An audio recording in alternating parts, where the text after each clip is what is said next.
వినా వెంకటేశం ననాథో ననాథః సదా వెంకటేశం స్మరామి స్మరామి.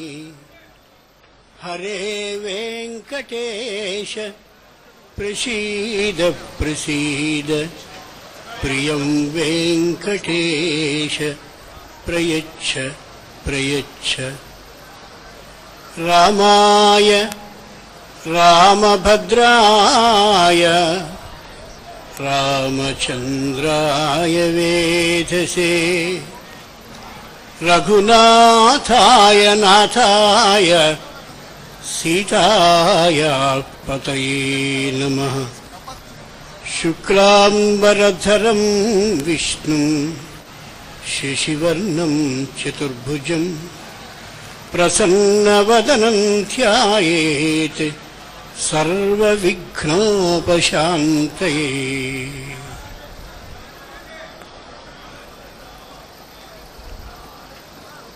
పరమేశ్వరుని అనుగ్రహం ఏదో పూర్వజన్మలో చేసుకున్న అదృష్టం కారణంగా నాకు ఏమాత్రమూ తెలియదని నాకు సంపూర్ణంగా తెలిసిన ఆ పరమేశ్వరుని ఆశీర్ అనుగ్రహం కారణంగా నాకు తెలిసిన 4 మాటల్ని మీకు గుర్తు చేయడానికి వచ్చాను తప్ప మీ అందరికీ ఏవో తెలియనటువంటి అంశాలని బోధించగలను అనే ధైర్యంతో రొమ్ము విరుచుకుని వచ్చిన వాడిని కాదు అని సరస్వతీ ముఖంగా ఉండే సభకి నమస్కరిస్తూ చెప్తున్నాను. ఈవేళ ఈ జనసందోహాన్ని ఇక్కడ చూస్తూ ఉంటే ఈ దాదాపు 10 రోజుల పాటు సాగేటటువంటి అమోఘమైన భక్తి తరంగిణిలో అలా 2 రోజుల పాటు ప్రవహించగలిగిన అదృష్టానికి ఆనందపడుతూ ఇంతమందిని చూడగలిగిన భాగ్యానికి నోచుకుంటానని ఏనాడు ఊహించుకోలే. జేఈఓ గారైనటువంటి పోలా భాస్కర్ గారు, సాంబశివరావు గారు ఈవో గారు, చదలవాడ కృష్ణమూర్తి గారు చైర్మన్ గారు, అలాగే ధర్మ ప్రచార పరిషత్ కార్యదర్శి శ్రీ ప్రయాగ రామకృష్ణ గారు, భానుప్రకాష్ గారు, దీపా వెంకటి గారు, ఇంతమంది నడుం కట్టుకుని ఇలా చేస్తూ ఉంటే ఇంకా నేపథ్యంలో ప్రభాకర్ రెడ్డి గారు ఇంకా పెద్దలెందరో ఇక్కడ ఇంత అత్యద్భుతంగా కార్యక్రమాన్ని నిర్వహిస్తున్నారంటే ఇదంతా పరమేశ్వరుని అనుగ్రహం వల్ల లభించింది తప్ప మరొకటి మాత్రం కాదు. నెల్లూరు అనగానే గుర్తొచ్చే మా ఆదిశేషారెడ్డి గారు, శ్రీనివాసులరెడ్డి గారు, ఎందరెందరో మహానుభావులు ఉన్నారనే ధైర్యంతో నేను మాట్లాడగలుగుతున్నాను తప్ప వచ్చి మాత్రం కాదు అనే మాటని ముందుగా మనవి చేస్తూ మరోమారు ఇక్కడికి విచ్చేసినటువంటి మహానుభావులైన గళం నిండా వేదాన్ని నింపుకున్నటువంటి పెద్దలందరికో ప్రత్యేకమైనటువంటి సాష్టాంగ ప్రణతులని మహానుభావులైన అర్చక స్వాములందరికీ తెలియచేసుకుంటూ ప్రసంగంలోనికి జారిపోతున్నాను. వినా వెంకటేశం ననాథో ననాథః సదా వెంకటేశం స్మరామి స్మరామి. హరే వెంకటేశ ప్రసీద ప్రసీద, ప్రియం వెంకటేశ ప్రయచ్ఛ ప్రయచ్ఛ. మనందరం గమనించాల్సిన అంశం ఒక్కటే, దేవుడికి హారతిని ఇస్తున్నప్పుడు అలా చేతులకి తీసుకుని నమస్కరించడం, అద్దుకోవడం, పరమేశ్వరునికి సంబంధించిన పూజ జరుగుతున్నప్పుడు నమస్కరించడం, ఇలా మామూలుగా ప్రతి కార్యక్రమానికి నమస్కరిస్తూ వెళ్ళిపోతున్నాను తప్ప హైందవ ధర్మంలో జ్ఞాత్వా కర్మాణి కుర్వీత, ఎందుకు ఈ పనిని వారు చేస్తున్నారు, దానిలో ఉండే అంతరర్థం ఏమిటి అని గమనించడం లేదేమో ఒక క్షణం మనం ఆలోచించుకోగలగాలి. పరమేశ్వరుని ఇది కావాలి అది కావాలి అని కోరడం తప్పు అని శాస్త్రం తెలియచేస్తూ ఉంటే ఓ భగవంతుడా నాకు ఇది ఇయ్యని కోరుకోవడం ఎంతవరకు ధర్మం ఒక్కసారి ఆలోచించండి. సమాధానాలకు వెడదాం. 2, ఏ మహానుభావుడైనటువంటి శ్రీ వెంకటేశ్వరుడు ఇక్కడ కనిపిస్తున్నాడో ఆయనకి మన నెల్లూరు వారు అందరం కూడా చేస్తున్నటువంటి వెంకటేశ్వర వైభవ ఉత్సవాన్ని శూన్యమాసమైనటువంటి ఆషాఢమాసంలో నిర్వహిస్తున్నామా? పరమేశ్వరుడికి ఉత్సవాలని ఆషాఢమాసంలో శూన్యమాసంలో నిర్వహించడం ఏమిటి అని ఎవరైనా అడిగితే సమాధానాన్ని మనం చెప్పుకోగలమా?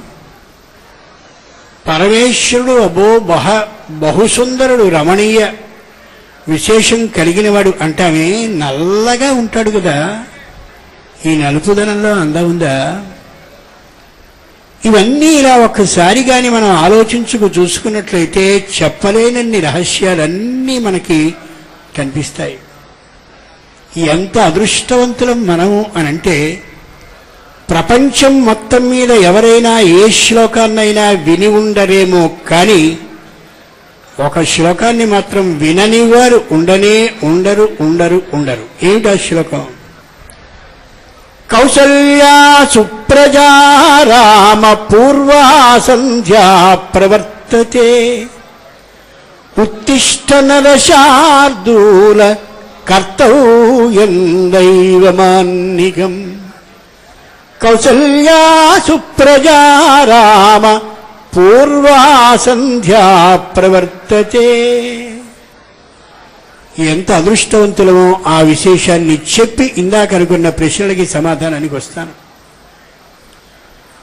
మహానుభావుడైనటువంటి విశ్వామిత్రుడు నాడే ఆయన ఇదే శ్రీ మహావిష్ణువుని దర్శించడానికి తాను వైకుంఠంలో వెళ్ళాడు. ఒక రోజున వెళితే ఇటు అటు ఉన్నటువంటి జయుడు విజయుడు మనకి ప్రత్యక్షంగా కనిపిస్తున్నారే. కుడివైపున స్వామివారికి జయుడు, ఎడమవైపున స్వామివారికి విజయుడు ఉన్నారు. ఆ ఇద్దరిలో ఒకరు కుడి చేతితో ఇలా వేలిని పట్టి కనిపిస్తారు, ఒకరు ఎడమ చేతితో వేలిని పట్టి ఇలా కనిపిస్తారు. జాగ్రత్తగా గమనించండి. ప్రతి విశేషాన్ని దగ్గరగా గమనింపచేసేందుకే మనం ఈ ఉత్సవాలను ఏర్పాటు చేసుకున్నాం. స్వామికి కుడివైపున ఉన్నటువంటి జయుడు కుడి చేతిని ఇదిగో ఈ వేలిని ఇలా పట్టుకుని నిలబడతాడు. స్వామికి ఎడమవైపున ఉన్నటువంటి విజయుడు ఇలా పట్టుకుని నిలబడతాడు, ఇటుపక్కన ఎడమవైపున. ఆ జయుడు సూచిస్తాడు లోపలికి వెళ్ళవయ్యా భక్తుడా అని, ఈ విజయుడు సూచిస్తాడు వెళ్ళొచ్చావు కదా శుభం నీకు అని. ఆయన అనుమతితో లోపలికి వెడతాం, ఈయన ఆశీస్సుతో తిరిగి వెడతాం. ఆశ్చర్యం కాదు? అలా విశ్వామిత్రుడు వైకుంఠానికి వెళ్లి శ్రీ మహావిష్ణు దర్శనాన్ని చేయబోతే ఈ జయ విజయులు ఇద్దరూ కూడా అడ్డంగా రెండు బల్లాలు లాంటి ఆ లాంఛితమైనటువంటి వాటిని పెట్టి స్వామి సేవలో జరుగుతూ ఉన్నాడు. ఆయన స్వామిని స్వయంగా సేవిస్తూ ఉన్నారు కాబట్టి వెళ్ళడానికి వీల్లేదు అన్నారు. నిరాశతో తిరిగి వచ్చాడు విశ్వామిత్రుడు మొదటిసారి. మళ్ళీ అమోఘమైనటువంటి జపాన్ని చేసుకుని ఇంకొక రోజున వెడితే జయ విజయులు ఇద్దరి యొక్క అభ్యంతరము తొలగి ఆ లోపల ఉన్న మరొక కక్ష అంటే ఒక గది, ఆ గదిలోనికి వెడితే అక్కడ ఎందరో సిద్ధులు, సాధ్యులు, మహర్షులు, దేవర్షులు, రాజర్షులు ఎందరెందరో స్వామిని స్తుతిస్తూ ఉంటే లోపలికి వెళ్లే అవకాశమే కలగలేదు విశ్వామిత్రుడంతటి మహానుభావుడికి. మళ్ళీ అక్కడి నుంచే తిరిగి వచ్చేశాడు. మరొక్కసారి జాగ్రత్తగా ఏవైనా పరమేశ్వర దర్శనానికి వెళ్ళాలి అంటే ఆ గట్టి ప్రయత్నంతో ఆయన బయలుదేరి వెడితే జయ విజయులు అభ్యంతరాన్ని తొలగించారు. సిద్ధులు, సాధ్యులు, ఋషులు, మహర్షులు, దేవర్షులు ఎందరున్నారో వాళ్ళందరినీ దాటి లోపలికి వెళ్ళగలిగాడు. కానీ అక్కడ ఎందరెందరో దేవతా పరివారం లోపలుండి పరమేశ్వరుడైన శ్రీ వెంకటేశ్వరుణ్ణి అదిగో ఆ మహానుభావుడైన వైకుంఠ స్వామిని సంపూర్ణంగా సేవిస్తూ ఉండి ఈయన లోనికి వెళ్ళనీయలేదు. అయ్యో మూడవ కక్ష్యతో ఆగిపోయానని తిరిగి వచ్చాడు. గట్టి పట్టుదల ప్రయత్నంతో మళ్ళీ ఇదే విశ్వామిత్రుడు మరోమారు వెడితే జయ విజయులు అడ్డుపడలేదు. ఆ లోపల ఉండేటటువంటి సిద్ధ సాధ్య మహర్షి దేవర్షి గణం వాళ్ళు అవకాశాన్ని ఇచ్చారు. ఆ తరువాత దేవతలందరూ కూడా లోనికి వెళ్ళనీయగలిగారు. ఆ లోపలికి వెడితే మహానుభావుడైనటువంటి శ్రీ మహావిష్ణువు అమ్మవారినే చూస్తూ అమ్మవారితో మాట్లాడుతూ కనీసం ఈయన ముఖాన్ని దర్శించలేదు. పరమ నిరుత్సాహపడిపోయాడు విశ్వామిత్రుడు. ఎందుకని? హృదయంలోని ఆర్తిని నీకు నివేదించుకోవాలనే అభిప్రాయంతో వస్తే నువ్వు కాస్త నా ముఖం మీదికి అలా దృష్టిని ప్రసరింప చేయకుండా అమ్మ మీది ముఖంతో అలా ఆలోచిస్తూ ఉండిపోయావా? అయ్యో చూడలేకపోతున్నాను. మళ్ళీ వెళ్ళిపోయాడు. ఆ తర్వాత ఇంకొకసారి వచ్చాడు. జయ విజయుల్ని దాటి సిద్ధ సాధ్య ఋషి దేవఋషి మహర్షి గణాన్ని అతిక్రమించి ఆ లోపలుండేటటువంటి దేవతలందరూ త్రోవ ఇస్తే లోనికి వెళ్ళి శ్రీ మహావిష్ణువుని స్తుతిస్తూ ఉంటే, ఆయన స్వయంగా తనని చూస్తూ ఉంటే, విశ్వామిత్రుడు పరమానందపడుతూ ఉంటే, ఆ పైనుండేటటువంటి లోకం నుండి సత్యలోకం నుండి ఈ క్రిందుగా ఉండేటటువంటి పాతాళ లోకం ఏ 14 ఉన్నాయో ఆ 14 ఎవరో ఒకరు ఆర్తితో మహావిష్ణువు అని అరవగానే దృష్టి మాత్రం విశ్వామిత్రుని మీద ఉంది. ఆ బుద్ధి ఆలోచన మాత్రం ఆ అరిచినటువంటి వ్యక్తి కంఠం మీద వ్యక్తి మీద ఉంది. వెంటనే విశ్వామిత్రుడు అనుకున్నాడు, ఇది పని కాదు. ఏ మహావిష్ణువు వైకుంఠంలో ఉన్నాడో ఆయన్ని స్వయంగా నేను మాత్రమే చూడగలిగిన అవకాశాన్ని పొందేంత వరకు నేను విశ్రమించను అని అనుకున్నాడు. పరమేశ్వరుడైనటువంటి శ్రీ వెంకటేశ్వర స్వామికి మూలరూపమైనటువంటి వైకుంఠ అధినాథుడైన వైకుంఠ ప్రభువు విశ్వామిత్రుని అనుగ్రహించదలిచి ఆయన రామావతారానికి వచ్చాడు. బాగా గమనించండి, ఈ శ్లోకం అక్కడిది. శ్రీమద్ రామాయణంలోని వెంకటేశ్వర సుప్రభాతంలోని మొదటి శ్లోకంగా కనిపించే ఈ శ్లోకం శ్రీమద్ రామాయణంలోని. అక్కడ రామచంద్రుడు పడుకున్నాడు సరయూ నది యొక్క ఒడ్డున. ఆ ఒడ్డున పరున్నటువంటి రామచంద్రుడి కింద ఒక దర్భ పరుపుని ఏర్పాటు చేశాడు మహానుభావుడైన విశ్వామిత్రుడు. రామునికి ఎడమ పక్కన ఒక ధనుస్సు పక్కన అమ్ములపది, ఆ పక్కన లక్ష్మణస్వామి కోసం ఒక దర్భ పరుపుని ఏర్పాటు చేస్తే అక్కడ లక్ష్మణస్వామి పరున్నాడు. దాని మీద పక్కనే ధనుస్సు అమ్ములపది. తెలతెలవారుతున్న కాలం, ఏ ఒక్కరూ లేనిటువంటి కాలం, వేగంగా సరయూ నది ప్రవహిస్తూ ఉన్న సమయం, ఆ పద్మాల మీదకి తుమ్మెదలన్నీ దాడి చేయడానికి వెడుతున్నటువంటి కాలం, ఇంకా సూర్యుడు రానటువంటి కాలం. కాబట్టి అప్పుడు అనుకున్నాడు మహానుభావుడైన విశ్వామిత్రుడి, అంత అదృష్టవంతుణ్ణి, ఇక్కడ నన్ను అభ్యంతరపరచడానికి ఏ జయుడు విజయుడు లేరు. మహర్షులు సిద్ధులు సాధ్యులు కల్పించడం లేదు. దేవతాగణం నన్ను అడ్డగించరు. మహావిష్ణువు ఇక్కడే స్వయంగా ఉన్నాడు కాబట్టి ఆయనకి ఏ లోకంలో ఎవరు పిలిచినా ఆయనకి ఏమాత్రం ఇక్కడ వినిపించదు. ఎదురుగా లక్ష్మి లేదు కాబట్టి ఆమెతో సంభాషించే అవకాశము లేదు. నాకు మాత్రమే దర్శనాన్ని ఇయ్యడానికి వచ్చాడు ఈయన అని ఆ మహానుభావుడైనటువంటి శ్రీమన్నారాయణ రూపుడైన రామచంద్రుణ్ణి చూస్తూ, కౌసల్యా సుప్రజా రామ పూర్వా సంధ్యా ప్రవర్తతే ఉత్తిష్ట నరశార్దూల కర్తవ్యం దైవమాన్నికం. ఓ కౌసల్యాపుత్రుడైన రామచంద్రమూర్తి, నేనంత అదృష్టవంతున్నయ్యా. నువ్వు మానవలోకంలో మానవునిగా జన్మిస్తే నేను అదే మానవలోకంలోకి వచ్చిన కారణంగా కదా నిన్నిక్కడ చూడగలిగాను. జయ విజయుల అభ్యంతరం కాని మహర్షులు, దేవతలు, సిద్ధులు, సాధ్యులు గాని నన్ను ఆపడానికి అవకాశం లేకుండా చేస్తూ, దేవతలు గాని సాక్షాత్తు లక్ష్మీదేవి గాని ఎవ్వరూ లేకుండా నా మాట వినడానికి నువ్వక్కడ సిద్ధంగా ఉన్నావా? నేనిక్కడ నమస్కరిస్తే స్వీకరించడానికి సంసిద్ధుడివై ఉన్నావుటయా, ఎంత అదృష్టవంతుణ్ణి అని అనుకుని తాను మాత్రమే ఆ మహానుభావుడైన రామచంద్రుని పాదపద్మాల వద్ద నిలబడి నమస్కరిస్తూ ఉండిపోయాడు.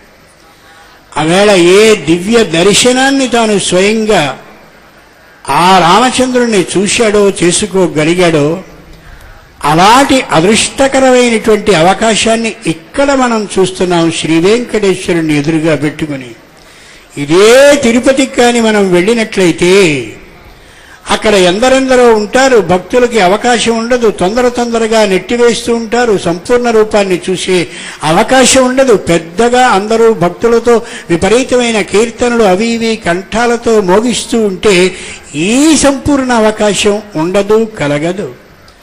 కాబట్టి ఏ మహానుభావుడైన విశ్వామిత్రుడికి రామావతారంలో అతడికి మాత్రమే దర్శనాన్ని ఇయ్యడానికి ఆ రామచంద్రమూర్తి వచ్చాడో అదే తీరుగా వెంకటేశ్వరుడు మన నెల్లూరు పట్టణానికి వచ్చి మన భక్తుల్ని మాత్రమే అనుగ్రహించడానికి వచ్చాడంటే ఎంత ఆశ్చర్యం.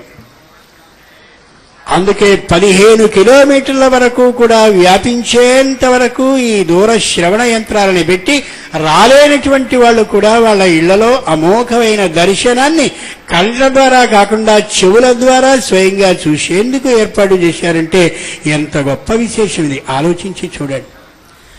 అటువంటి మహానుభావుడు ఎదురుగా నిలబడి మనం కోరిక కోరుకోవచ్చునా, మన కోసం వచ్చాడు కదా అనుకోక్కర్లా. వినా వెంకటేశం ననాథో ననాథ. కృతయుగంలో వాళ్ళందరూ సత్య ధర్మపరాయణులు, అంటే సత్యాన్నే పలికేవారు, ధర్మాన్నే ఆచరిస్తూ ఉండేవారు. వాళ్ళకి ఎవరి దగ్గరికైనా వెళ్ళి నువ్వు సత్యం మాట్లాడవయ్యా, ధర్మాన్ని ఆచరించవయ్యా అంటే నవ్వేవారు. ఎందుకని? మేము చేస్తున్నది అదే, కొత్తదోటి ఎందుకు చెప్తావు, మాకు అసత్యం తెలియదు, అధర్మం ఎరగము అని. అలాంటి కాలంలో కృతయుగంలో అందరూ కూడా పరమేశ్వరుడు ఎదురుగా నిలబడి ననాథో ననాథ వినా వెంకటేశం, ఈ వెంకటేశ్వర స్వామి తప్ప మాకు ఇంకొక దైవమే లేడు, లేడు, లేడు, రక్షించేవాడు లేడు, నాథుడే లేడు అనుకున్నారు. ఆ కృతయుగంలో ఈ వెంకటేశ్వరుని పేరు కృతేశ నారసింహోభూత్. ఆయన నరసింహస్వామి రూపంలో ఉన్నాడు కృతయుగంలో, గమనించుకోగలగాలి. ననాథో ననాథ సదా వెంకటేశం స్మరామి స్మరామి. రెండవదైనటువంటి త్రేతాయుగానికి వచ్చిన తర్వాత అందరూ ఆయన ముందు నిలబడి, పరమేశ్వరుడైనటువంటి మహానారాయణుని ముందు నిలబడి స్మరామి స్మరామి, నిన్ను స్మరిస్తున్నాం స్మరిస్తున్నాం అనేవారు. ఎందుకని? 4 పాదాల ధర్మం వృషభం హాయిగా నిలబడి ఉండేటటువంటి కృతయుగంలో 3 పాదాలకు వచ్చింది ధర్మ వృషభం. 3 పాదాల మీద నిలబడుతున్నటువంటి సందర్భంగా, అధర్మం పెరుగుతున్న సందర్భంగా, ధర్మం మెల్లగా మెల్లగా తగ్గుతున్నటువంటి సందర్భంగా స్మరామి స్మరామి, అయా నిన్ను స్మరిస్తున్నాం, ధర్మబద్ధమైనటువంటి కాలాన్ని ఉంచవలసిందిగా కోరుతున్నామని ప్రార్థించారు త్రేతాయుగంలో. అక్కడి నుంచి 1 పాదం తగ్గింది. ద్వాపరయుగానికి వచ్చేసరికి 2 పాదాల ధర్మం వచ్చింది. ధర్మ వృషభం నిలబడలేకపోయింది కాళ్ల మీద 2 పాదాలు అయ్యేసరికి. హరే వెంకటేశ ప్రసీద ప్రసీద, అయా నువ్వు నన్ను రక్షించు రక్షించు రక్షించు అని అడగవలసిన పరిస్థితి వచ్చింది ద్వాపరయుగ కాలానికి వచ్చేసరికి. గమనించండి, 2 పాదాల మీద ధర్మం ఉంది కాబట్టి. ఆ తరువాతిదైన ఇప్పుడున్నటువంటి ఇదిగో ఈ కలియుగంలో ఒకే 1 పాదం మీద ధర్మ వృషభం నిలబడలేక, 2 పాదాల మీదే నిలబడలేక అలా పడిపోయినది.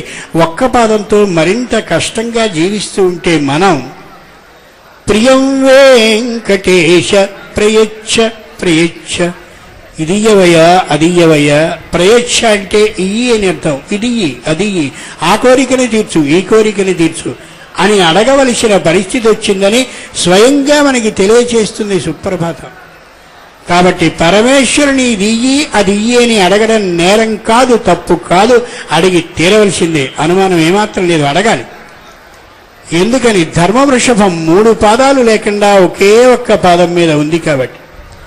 ఓహో, కొత్త విషయం మాకు తెలిసింది కాబట్టి అన్నీ అడిగేద్దాం అని అనుకుంటే తీర్చేయడు ఆయన. దానికి కావలసినటువంటి తపశ్శక్తిని అంతటినీ మనం స్వయంగా ఆర్జించుకున్న వేళ మాత్రమే ఆయన ఇస్తాడు. అందుకోసం తపశ్శక్తిని ఆర్జించవలసిన సమయం ఏది? ఇదిగో ఈ ఆషాఢ మాసమే. ఏ ఆషాఢ శుద్ధ ఏకాదశి ఉందో అక్కడి నుంచి కార్తీక శుద్ధ ఏకాదశి వరకు ఈ ఉండేటటువంటి 4 మాసాల కాలాన్ని చాతుర్మాస్య కాలం అని పిలుస్తారు. ఈ 4 నెలల కాలంలోనూ శ్రీ మహావిష్ణువు యోగ నిద్రకి ఉపక్రమిస్తాడు ఆషాఢ శుద్ధ ఏకాదశి నాడు. ఆ యోగ నిద్రకి ఉపక్రమిస్తాడంటే మనలా నిద్రపోతాడని అర్థం కాదు, తాను నిరంతరం తపస్సు చేస్తూ ఉంటాడు అని అర్థం. ఆ తపస్సు చేస్తూ ఉండేటటువంటి కాలంలో మరి లోక రక్షణ బాధ్యతని ఎవరు చేపడతారు? ఎక్కడైనా పై ఉండేటటువంటి అధికారి ఎక్కడైనా పొరుగురికి వెళ్ళేటప్పుడు తన బాధ్యత మొత్తాన్ని క్రింద ఉండేటటువంటి అధికారులకి అప్పచెప్పి మరీ ఎలా పెడతాడో అలా మహానుభావుడైనటువంటి ఆయన శ్రీ మహావిష్ణువు యోగ నిద్రకి వెళ్లే కాలంలో సన్యాసుల మీద, తాపసజనం మీద లోకానికి సంబంధించిన రక్షణ బాధ్యతని అప్పచెప్పి వెడతాడు. అందుకే ఈ 4 నెలల కాలం కూడా సంప్రదాయం తెలిసినటువంటి సన్యాసజనం, తాపసజనం ఎవ్వరూ కూడా ఆశ్రమ ప్రదేశాన్ని కదలరు. లేదా మరో ప్రాంతానికి కానీ వెళ్ళినట్టయితే ఆ ప్రాంతం నుంచి మరెక్కడికి సంచారాన్ని చెయ్యరు. 4 నెలల కాలము అక్కడే ఉంటూ భక్తులైనటువంటి ఇదిగో ఈ అశేష జనానికి స్వయంగా ధర్మ ప్రబోధాన్ని చేస్తూ మహావిష్ణువుకి సంబంధించిన గాథలని, విశేషాలని తెలియచేస్తూ అమోఘమైన భక్తి విశ్వాసాలని, తపశ్శక్తిని వాళ్ళలో పెంపొందించుతూ ఉంటారు. ఈ కాలంలో ఏమాత్రపు తపస్సుని మనం చేసి మహావిష్ణువుని ఆరాధించినా ఆ శక్తి మొత్తం అదిగో అక్కడ యోగ నిద్రలో ఉన్నటువంటి శ్రీ మహావిష్ణువుకి చేరుతూ ఉంటుంది. కాబట్టి ఇక్కడ నిజమైనటువంటి తపశ్శక్తిని ఆర్జించడం కోసం మనం పరమేశ్వరునికి సంబంధించిన నామాలని ఉచ్చరించిన, స్తోత్రాలని, కీర్తనల్ని పాడిన, చదివిన, మంత్రాలని మననం చేసిన ఇది మొత్తం అంతా కూడా మహావిష్ణువుకే చేరుతూ ఉంటుంది. సముద్రంలో కానీ, జలాశయంలో కానీ, నదులలో కానీ, చిన్న చిన్నదైనటువంటి నీటి గుంటలలో కానీ ఉండేటటువంటి జల బిందువు, నీటి బిందువు ఆకాశానికి కానీ వెళ్ళినట్టయితే అంత మాత్రమే వర్షంగా కాకుండా ఒక్కొక్క బిందువు లక్షల బిందువులుగా ఎలా నేలకి వర్షరూపంగా చేరుతుందో అలా కేవలం తపశ్శక్తిని పెంపొందించుకోవడం కోసమే ఏ శ్రీ మహావిష్ణువు యోగ నిద్ర రూపంలో ఉండి అద్భుతమైన తపస్సుని ఆర్జించడం కోసం తపస్సుని చేస్తూ ఉంటాడో ఆ మహానుభావుడికి కానీ మనం కూడా మన వంతు తపశ్శక్తిని అక్కడ ఆయనకి ధారపోసినట్టయితే మళ్ళీ అదే తపశ్శక్తితో మనని రక్షించగలుగుతాడు, రక్షించడానికి సిద్ధపడతాడు. కాబట్టి 4 నెలల కాలము కూడా మనం నిరంతరం పరమేశ్వరునికి సంబంధించిన మంత్రాలని, శ్లోకాలని, స్తోత్రాలని, కీర్తనల్ని, భజనలని ఏమీ లేకపోతే గోవింద నామాలనైనా సరే చేస్తూ ఉంటే ఇది ఆ పరమేశ్వరునికి చేరి విశేష ఫలితాన్ని మనకు అందిస్తుంది.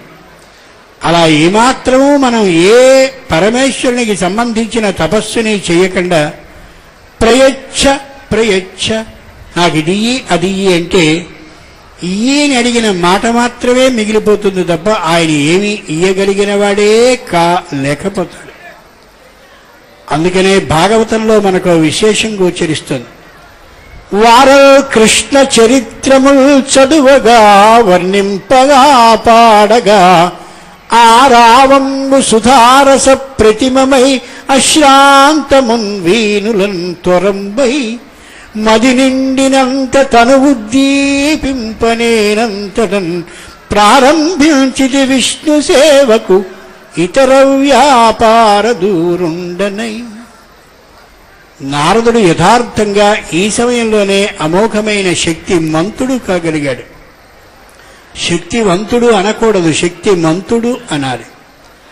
నారదుడు ఎవరో తెలిసినా అంట్లు చెంబులు తోమేటటువంటి పని మనిషి కొడుకు పూర్వజన్మలో. ఆశ్చర్యం కాదు. ఆ తల్లి వెళుతుంటే తల్లి వెనకాల ఈయన కూడా నేల చిమ్మడం, కళాపి చల్లడం, ముగ్గులు వేయడం, అంట్లు చెంబులు తోమడం ఈ పని చేస్తూ ఉండేవాడు. భాగవతంలో ఉన్నటువంటి మాట మనవి చేస్తున్నాను తప్ప సొంత కపిత్వాన్ని చెప్పే అలవాటు ఈ జన్మకి లేదు. అలా చేస్తూ ఉంటే తల్లి వెనకాల నారదుడు తన పూర్వజన్మలో వెడుతూ ఉన్నటువంటి సందర్భంలో మహానుభావులైన యోగులందరూ చాతుర్మాస్య దీక్ష అంటే ఆషాఢ శుద్ధ ఏకాదశి నుండి కార్తీక శుద్ధ ఏకాదశి వరకు 4 నెలల కాలం పాటు శ్రీ మహావిష్ణువుని సేవించడం కోసం అద్భుతమైన అమోఘమైన పూజాది కార్యక్రమాలని హోమాలని నిర్వహిస్తూ ఉండిపోయారు. ఆ ఆలోచన కలిగినటువంటి ఏ నారదుడున్నాడో పూర్వజన్మలో ఉన్న తాను వెంటనే యోగి పుంగవుల దగ్గరే కూర్చుండిపోతూ ఉండేవాడు. తల్లి ఏమాత్రము ఏమి అనేది కాదు, పిల్లవాడు బుద్ధిమంతుడుగా కూర్చుని ఆ పనికి అడ్డు రావడం లేదు కదా అని ఆనందపడుతూ ఉండేది ఆవిడ. అక్కడే కూర్చుని వాళ్ళ జపం అంతా అయిపోయిన తర్వాత ఆనందంతో తిరిగి వస్తూ ఉండేవాడు.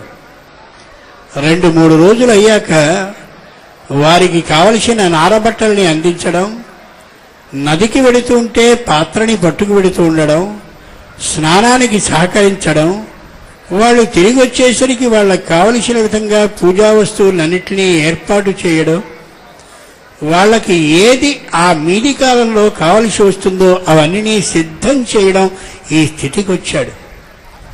ఇలా 4 నెలల కాలం పాటు నారదుడు పూర్వజన్మలో అమోఘమైనటువంటి సపర్య సేవని చేస్తే చిట్ట చివరి రోజున వాళ్ళు వెళ్ళిపోతూ ఉన్నటువంటి సందర్భంలో నారదుడు అక్కడే నిలబడి 2 చేతులు మోడ్చి ఆ కన్నీళ్లు గారుస్తూ, స్వామి మీరు రేపటి నుంచి కనిపించరు కదా, నేను ఇక్కడే ఉండిపోతానే, ఇంతకాలం మీకు నాకు ఏర్పడ్డటువంటి అనుబంధం ఇంకా ఉండదేమో అని బాధపడుతున్నాను.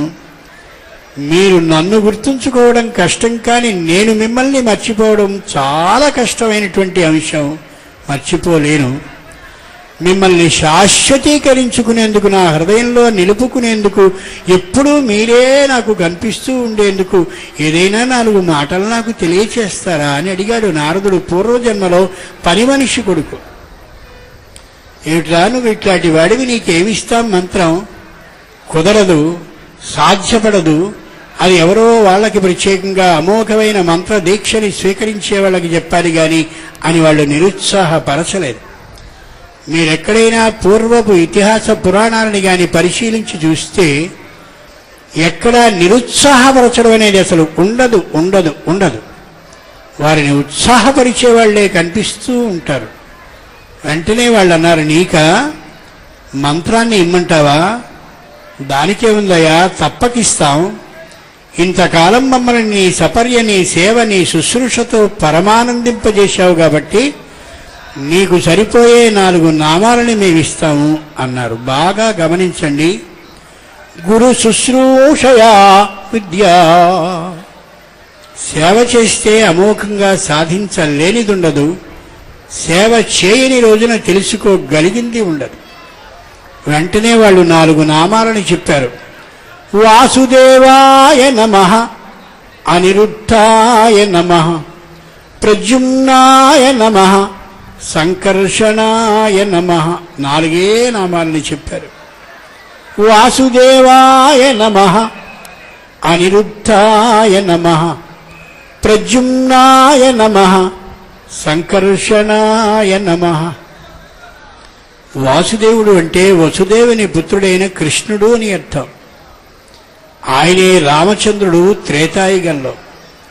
కాబట్టి రామచంద్రునికి తరువాతిదైనటువంటి ద్వాపరయుగంలో వచ్చే వాసుదేవ నామాన్ని వాళ్ళు చెప్పారు. కారణం జరుగుతున్నటువంటిది ఆ కాలంలో కాబట్టి. అనిరుద్ధాయ నమః, న నిరుధ్యతే పరైః ఇత్యనురుద్ధః. అనిరుద్ధః, ఎవరి చేతను అడ్డగింపబడిన వాడు ఎవడో ఆయన అనిరుద్ధుడు. లక్ష్మణస్వామి అలాంటి లక్షణం కలిగినవాడు. ఎవరేమన్నప్పటికీ కూడా తాను అనుకున్నటువంటి మాటని కుండ పగలగొట్టి చెప్తాడు తప్ప ఎక్కడా కూడా అడ్డు ఆపు ఉండదు ఆయన మాట్లాడేటువంటి మాటకి. సుమంతుడు రథంలో స్వయంగా రాముణ్ణి సీత లక్ష్మణులతో సహా దింపి వచ్చిన తర్వాత దశరథుడు అడిగాడు, మా రాముడు ఏమన్నాడు, సీత ఏమంది, లక్ష్మణస్వామి ఏమన్నాడు, ఆ మీదట నీ ఆలోచన ఏమిటి చెప్పవలసిందని. మిగిలిన వాటిలందరి యొక్క మాటల్ని అలా ఉంచి లక్ష్మణస్వామి ఏమన్నాడో తెలుసుకోవాలనేది దశరథుడికి మరింత ఇష్టమైన విషయం. కారణం, ఏమాత్రపు దాపరికము లౌక్యము లేకుండా ఉన్నదున్నట్టుగా కుండ పగలగొట్టినట్టుగా చెప్పే లక్షణం ఉన్నవాడు లక్ష్మణుడు. కాబట్టి వెంటనే లక్ష్మణుడు అన్నాడు, రామస్య తు పరిత్యాగే నహేతుముపలక్ష్యే భ్రాతా భర్తా చ బంధుశ్చ సఖా మమ చ రాఘవః. రాముణ్ణి అరణ్యాలకి పంపించడం అనే ఒక వంకబెట్టి కావాలని పంపించేశాడు మా నాన్న. చాలా తప్పు చేశాడు. నాకు నాన్నైనా, అమ్మైనా, తండ్రి అయినా, తల్లి అయినా, సోదరుడైనా, మిత్రుడైనా, మరెవరైనా అదిగో ఆ రామచంద్రుడే తప్ప మా నాన్న లేడని నిర్ద్వంద్వంగా చెప్పాడు ఆయన. అనిరుద్ధ అంటే అది అర్థం, అడ్డు ఆపు లేకుండా ఉండేవాడు. వాసుదేవాయ నమః, అనిరుద్ధాయ నమః. మూడవది ప్రద్యుమ్నాయ నమః. ప్రద్యుమ్నం చెప్పలేనిటువంటి కాంతితో వెలిగిపోయేవాడు భరతస్వామి. లక్ష్మణుడు భరతుడనేటటువంటి ఇద్దరిలో కూడా బాగా ఇష్టడు ఎవరు రాముడికి అంటే మనం వెంటనే లక్ష్మణస్వామి అని చెప్తాం. కానీ రాముడు అంటాడు భరతుడు చాలా గొప్పవాడు అని. కారణం ఏమిటంటే రాముని పక్కన ఉన్నటువంటి లక్ష్మణస్వామి జడలని ధరించాడు, నారబట్టల్ని రాముణ్ణి చూసి కట్టాడు. కానీ రాముని పక్కన ఉన్నటువంటి లక్ష్మణస్వామి కట్టడానికి గొప్ప విశేషం లేకపోవచ్చు, కానీ భరతుడు దూరంగా ఉండి ఆ పనిని చేశాడు. నారబట్టల్ని కట్టాడు, జడలని ధరించాడు. కేవలం స్వయంగా రామచంద్రుని యొక్క పాదాలకి సంబంధించిన పాదుకలని మాత్రమే తీసుకుని అయోధ్యలో కూడా ఉండకుండా నందిగ్రామంలో ఉండి పాదుకలని పెట్టి సింహాసనం మీద రాజ్యాన్ని చేశాడు. ఆశ్చర్యం అన్నమాట. భరతుడు అంతటి గొప్ప విధానంగా ఆయన్ని సేవించాడు మహానుభావుడు. కాబట్టి భరతుడు నాడే ప్రద్యుమ్నాయ నమః చెప్పలేని తేజస్సుతో వెలుగుతాడు. చివరివాడు సంకర్షణ. అమోఘమైనటువంటి అభిప్రాయాలు రెంటి యొక్క ఘర్షణ పడ్డటువంటి వాడు. నేను ఏం చెయ్యాలో తోచనటువంటి స్థితిలో ఉన్నాను అని అనుకుంటూ ఉండేవాడు. శత్రుఘ్న కాదు, ఏవైనా సరే నాలో ఉన్న కామ క్రోధ లోభ మోహ మద మాత్సర్యాలనే 6 అంతఃశత్రువులని ఘనా చంపి ఉండాలని నిశ్చయాన్ని చేసుకున్నాడు తప్ప కోపాన్ని రప్పించుకోలేదు మహానుభావుడైన లక్ష్మణునిలాగా. అలాగే రామచంద్రుల్లా ప్రశాంతంగానూ ఉండలేదు. అవసరమైన సందర్భంలో మాట్లాడుతూ వచ్చాడు. ఈ 4 మంత్రాలని తీసుకున్నాడో నారదుడు పూర్వజన్మలో, దాంతో శ్రీ మహావిష్ణువుని దర్శించగలిగినంత శక్తివంతుడయ్యాడు. కాబట్టి ఇది ఏ ఆషాఢ మాసంలో అక్కడ జరిగిందో అటువంటి ఆషాఢంలో మనం ఈ వైభవ ఉత్సవాలను చేసుకుంటున్నాం. కాబట్టి ఈ ఆషాఢ శుద్ధ ఏకాదశి నుండి కార్తీక శుద్ధ ఏకాదశి వరకు ఎంత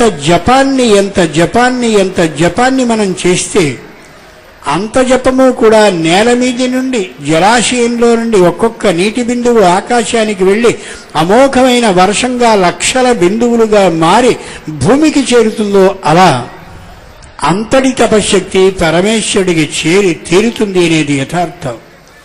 కాబట్టి అమోఘమైనటువంటి ఈ కాలంలో చేయవలసిన తపస్సుని అంటే మీరు చేసే నిత్య పూజని మరింతగా చేస్తూ ఉండండి తప్ప నిత్య పూజని గాని మానినట్టయితే ఇట్లాంటి ప్రత్యేకమైన అవకాశం మరెప్పుడూ లభించదని పరమేశ్వరుడు తెలియచేస్తున్నాడు. అందుకోసమే ఈ ఆషాఢ మాసంలో ఈ ఉత్సవాలు సాగుతున్నాయి. ఆషాఢం శూన్యమాసం కాబట్టి శూన్యమాసంలో మనం ఈ పని చేయకూడదు అనుకుంటే పొరపాటు. శూన్యమాసం అనేది మానవులకి సంబంధించిన వివాహం, ఉపనయనం, గృహప్రవేశం లాంటి మనకి సంబంధించిన ఉత్సవాలని చేసుకోవద్దన్నారు. ఎందుకని? అప్పుడు దైవానికి సంబంధించిన కార్యక్రమాలని మాత్రమే చేసుకోవాలని చెప్పారు. కాబట్టి దైవానికి సంబంధించిన ఏ మహావిశేషాలు ఉన్నాయో వాటిని చేసుకోవలసిన కాలమే ఇది. కాబట్టి ఎంత జపాన్ని, ఎంత తపస్సుని, ఎంత కీర్తనల్ని, భజనల్ని, స్తోత్రాలని మనం చేస్తే అంతా అది నేరుగా పరమేశ్వరునికే చేరుతుందనే విశేషాన్ని మర్చిపోవద్దు. మాకు మంత్రాలు రావు, మాకు స్తోత్రాలు సరిగా పలకడం రాదు, ఎక్కడైనా తప్పులు వస్తాయేమో, తప్పులొచ్చిన కారణంగా పరమేశ్వరుడు ఏవైనా చేస్తాడేమో తప్పుగా చదివితే అపార్థం వస్తుంది కాబట్టి ఏమో పరమేశ్వరుడికి కోపం వచ్చి పుణ్యం వస్తుందనుకుంటే దానివల్ల మళ్ళీ పాపం లభిస్తుందేమో అని భయపడద్దు. శ్రీమద్ రామాయణంలో ఒక విశేషం అద్భుతంగా గోచరిస్తుంది. ప్లవైస్తేరుస్తథాపరే అన్యే కుంభఘటైస్తేరురన్యే తేరుశ్చ బాహుభిః. రామచంద్రుడు అటుపక్క ఉంటే గంగానదికి ఇటుపక్క ఉన్నటువంటి వాళ్ళందరూ గంగని ఎలా దాటాలి అని ఆలోచించారు. ఆలోచించిన వాళ్ళు కొంతమంది నావైశ్చరురుహుశ్చాన్యే, కొంతమంది నావల్ని తీసుకుని గంగని దాటాలి అని వెంటనే నావల్లోకి ఎక్కి గంగానది అవతలికి సిద్ధమయ్యారు ప్రయాణానికి. ప్లవైస్తేరుహు తథా అపరే, తెప్పలని సాధనంగా చేసుకుని గబగబా తెప్పల మీదుగా ప్రయాణించి గంగానదిని దాటారు రామచంద్రుని దర్శనం కోసం. అన్యే కుంభఘటైస్తేరు, కొంతమంది కుండలని పొట్ట కింద బోర్లించుకుని పెట్టి ఆ కుండలని సాధనంగా చేసుకుని చేతుల్ని ఇలా ఇలా అనుకుంటూ అదిగో ఆ గంగని దాటి వెళ్ళారు. అన్యే తేరుశ్చ బాహుభిః, కొంతమంది రెండు చేతుల్ని స్వయంగా అలా నీళ్లలో ఆడిస్తూ అలా ఈదుకుంటూ వెళ్ళిపోయారు. మొదటి వాళ్ళు నావల మీద వెళ్ళారు, రెండవ వాళ్ళు తెప్పల మీద దాటారు, మూడవ వారు కుండలని బోర్లించుకుని పొట్ట కింద అదిగో అలా చేతుల్ని ఆడిస్తూ వెళ్ళారు, నాలుగవ వారు కేవలం చేతి ఈతతోనే వెళ్ళారు. అందరికీ పరమేశ్వరుడు ఒకే విధంగా కనిపించాడు తప్ప నావల మీద వెళ్ళిన వాళ్ళకి శ్రీ మహావిష్ణు రూపునిగా కనిపించలేదు రాముడు. తెప్పల మీద వెళ్ళినటువంటి వాళ్ళకి కనిపించకుండా మానలేదు. చేతులతో ఈదినటువంటి వాళ్ళకి అబ్బే ఇప్పుడు కాదు దర్శనం అని తిరస్కరించలేదు. ఎవరైనా సరే గంగానదిని వాళ్ళకి సంబంధించిన శక్తి ఎలా ఉంటుందో దానికి అనుగుణంగా వాళ్ళు దాటితే అందరికీ ఒకే విధమైనటువంటి దర్శనాన్ని రామచంద్రుడు ఇచ్చినట్లుగా మీకు మంత్రాలు వస్తే మంత్రాలు చదవండి, దర్శించండి దైవాన్ని, మీ తపశ్శక్తిని ధారపోయండి. మంత్రాలు రాక మీకు స్తోత్రాలే వస్తే స్తోత్రాలనే చెయ్యండి. మాకు స్తోత్రాలు రావు, కీర్తనలు మాత్రం వచ్చు, కంఠస్వరం బాగుంటుంది కాబట్టి అనుకుంటే స్తోత్రాలనే చదవకుండా కీర్తనని పాడండి. అది కూడా మాకు రాదు అంటే గోవిందనామ స్మరణాన్ని చేయండి. ఏం చేసినా సరే నిశ్చయంగా పరమేశ్వరుని యొక్క అనుగ్రహం లభించి తీరుతుంది. మీరు చేస్తున్నటువంటి తపశ్శక్తి నిశ్చయంగా ఆయనకి చేరి తీరుతుంది. అంచేత చేసేటటువంటి సాధన వ్యవహారం ముఖ్యం తప్ప మరొకటి ఏమాత్రమూ కాదనే యథార్థాన్ని ఎప్పుడూ మనం గమనించుకుని చూడాలి. ఇటువంటి మహావిష్ణువు ఉన్నాడే, ఏ శ్రీ వెంకటేశ్వరుడు ఇక్కడ కనిపిస్తున్నాడో ఆయన శ్రీదేవి భూదేవి సమేతుడిగా కనిపిస్తూ ఇద్దరు భార్యలు కలిగినవాడు అనిపిస్తాడు మనకు. కానీ ఆలోచించి చూడాలి, ఆ భూదేవి భార్య కాదాయనికి. ఏ భూమి లేకపోతే శ్రీ అంటే ధనం మనకి లభించదో ఆ కారణంగా భూమిని ఆరాధిస్తే ధనం లభిస్తుందనే యథార్థాన్ని మనం గమనించాలి. ఎక్కడైనా సరే ధనం ధాన్యం బహుపుత్ర లాభం అని ఆశీర్వదిస్తారు. ధాన్యం ధనం అని దాని యొక్క సరైనటువంటి విధానం. ధాన్యం ద్వారానే ధనం లభిస్తుంది కాబట్టి భూదేవి ద్వారానే శ్రీదేవి మనకి వశం అవుతుంది. అందుకే మనకి రాబోయేటటువంటి శ్రావణ మాసంలో శ్రావణ మంగళవారం నాడు అమోఘంగా భూదేవికి సంబంధించినటువంటి అమోఘ అర్చన సాగుతుంది. శుక్రవారం నాడు లక్ష్మీదేవికి సంబంధించిన పూజ సాగుతుంది. మంగళవారం భూదేవికి ప్రీతికరం, అందుకనే మంగళవారానికి కుజవారము అని పేరు. కు అంటే భూమి నుండి జా పుట్టినది అని అర్థం. మంగళవారం లేకపోతే శ్రావణ మాసంలో శుక్రవారం ఉండే అవకాశమే లేదు. అందుకోసం మంగళవారాన్ని శుక్రవారాన్ని రెంటిని ఎంచుకున్నారు ప్రాచీనులు. ఆ రెంటిని మనం చేసుకునేటటువంటిది చాతుర్మాస్య కాలంలోనే. ఒక్క మాట చెప్పి సమయం అయిపోయింది కాబట్టి ముగిస్తాను. శ్రావణ మాసంలో ఏ వ్రతాలనైతే మనం చేసుకుంటున్నామో ఆ శ్రావణ మాసాన్నే అమ్మవారు ఎందుకు ఎంచుకున్నారంటే కారణం ఒకటి ఉంది. ఏ స్త్రీ అయినా సరే తన ఇంట్లో ఉత్సవాన్ని చేసుకోవాలి అని అనుకుంటే ఇటుపక్క తల్లిదండ్రులు, అటుపక్క తల్లిదండ్రులు లేదా సోదరుడు వస్తేనే తన ఇల్లు ఆనందంగా ఉంటుంది అని అనుకుంటుంది. ఇటుపక్క ఏ మహానుభావుడైనటువంటి శ్రీ మహావిష్ణువు ఉన్నాడో ఆయన పుట్టినటువంటి నక్షత్రం శ్రవణం కాబట్టి తన భర్త అయిన శ్రీ మహావిష్ణువు యొక్క అదుగో ఆ పుట్టిన నక్షత్రం ప్రధానంగా ఉండే శ్రావణ మాసాన్ని ఎంచుకుంది ఆవిడ పుట్టినరోజని కాదు. ఇటుపక్క చంద్రుడు నాడే తనతో పుట్టినటువంటి వాడు తోబుట్టు ఆయన చంద్రుడు తాను పుట్టినటువంటి పాల సముద్రం నుంచే పుట్టాడు కాబట్టి ఆ సోదరుడు ఇటుపక్క వాడు వచ్చాడు, సోదరుడు వచ్చాడు, భర్త యొక్క ఇష్టమైనటువంటి జన్మ నక్షత్రము ఉంది. ఇటుపక్క అటుపక్క ఇరువురూ కలిగినటువంటి ఆ మాసంలో తాను ఉత్సవాన్ని చేసుకుంటూ ఏ స్త్రీ అయినా శ్రావణ మాసాన్ని నోచుకుంటోంది అంటే భర్తతో కలిసి అలాగే ఇటుపక్క పుట్టింటి వారితో కలిసి చేసుకోవాలి తప్ప భర్త అందుబాటులో లేకుండా చేరుబాటులో లేకుండా భర్తతో అన్యోన్యత కానీ లేకుండా ఆ శ్రావణ మాసాన్ని చేసుకుంటే అది సరికాదని పరమేశ్వరుడు మనవి చేస్తున్నాడు. స్వస్తి.